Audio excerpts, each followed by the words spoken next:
morning. It's time once again for Your Life Matters. It's with clinical social worker Dr. Beth Plachetka from Safe Harbor Counseling and Dr. Beth Speaks.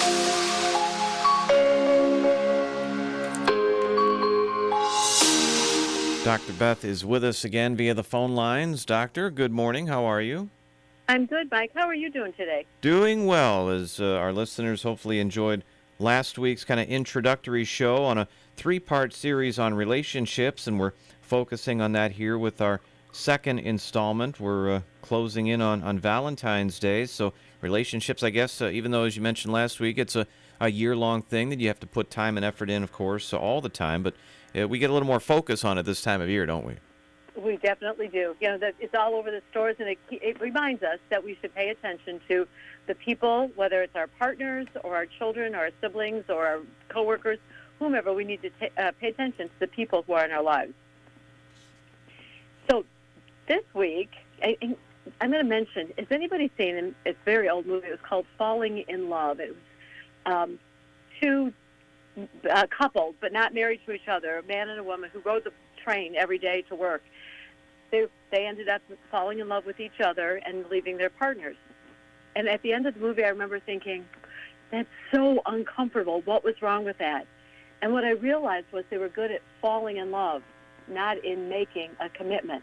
I could have pictured that in 5 years they might be doing that again to each other with different partners. Right.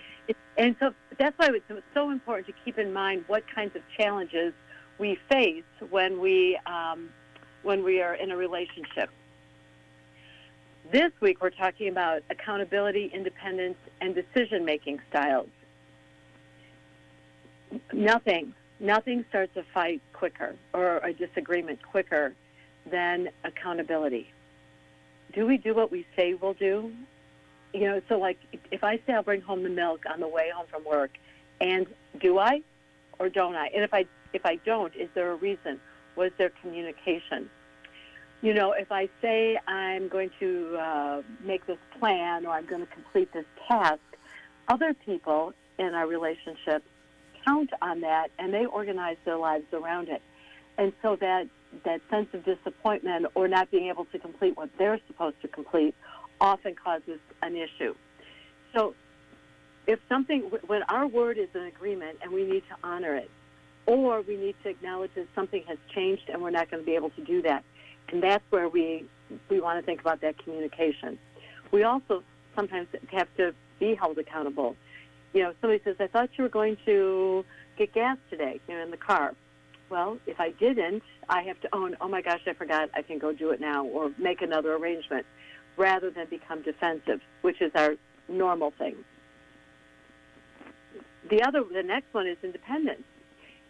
Nobody can be together 24/7 all the time. How much time do we need apart? How much time can we spend together? What do we do together? Those things need to be discussed. You know, it's nice to have your girlfriends that you go out with and have coffee with, and or watch a football game or go someplace. I mean, you have to have something that when you come back together, you can talk to each other. And then the last one for today is the decision-making styles. You know, some people need to discuss, and it's hard to get to a decision. Some people need permission to make a decision. Sometimes it depends. You know, like I've heard many people say, if it's over a certain amount of money or a certain amount of time, we agree that we're going to discuss it. We're not going to just decide without each other.